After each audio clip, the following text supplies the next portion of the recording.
Hey, what's up guys? Ty here. Had a quick thought and I wanted to share with you. I had a gentleman message me and he was just checking in real quick. He's into year 3 on his property plan and he's got some things, and he goes, I've observed a few things since I've started implementing some of the things that we talked about, and he goes, I want to go through this before, do we stick with what we were thinking or do we change because of this? And he had a great line of thought. We actually tweaked a little bit of what I had originally envisioned because of what he was observing the deer doing. It wasn't a massive overhaul. Again, it's always about enhancing and tweaking and changing in the smallest way that you can. Sometimes it's still a rather big change, but you want to always make the smallest change to enhance your property for the deer and for you to be able to hunt them and to protect them also. But you know, it's funny, this gentleman said that he was talking to a guy the other day and he was like, why are you still contacting and talking to Ty? It's been 3 years and you have not put down a buck. You know, and it all went to the point of his friend sees the harvest of a buck the only avenue of success, the only way to measure whether something has been successful or not.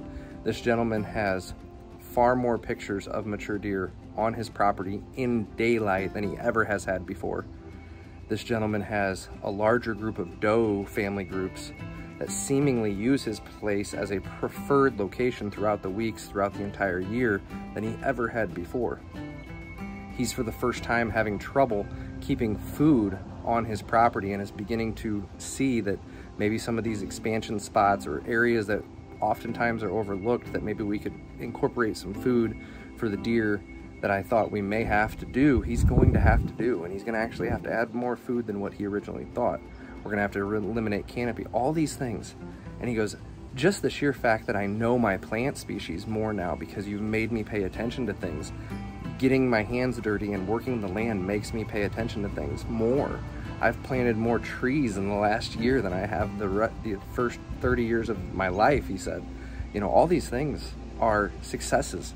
They're all things along the way that, yeah, we may look at the harvest of a big buck as the culminating project, if you will, but in reality, you know, I've taken down a booner and it's by far not the final chapter of my property.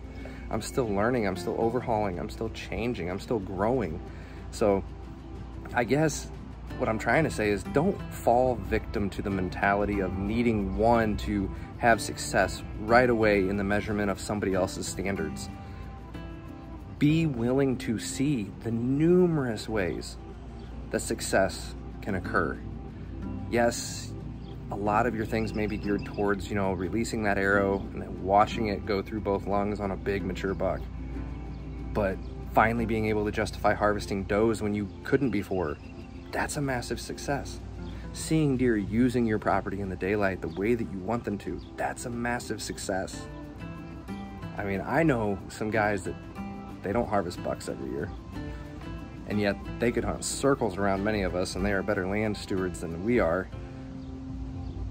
Let's not be ignorant enough to believe that the way we define success is the way that success can be defined for everybody else. And at the same thing, you have to keep that in mind, that a lot of the hunting community, a lot of the hunting people out there, they don't define success the way you and I do typically. They see it very jaded. They see it very linear. They see it very simple-minded. How many deer have you killed, or did you kill a buck? So don't fall victim to that.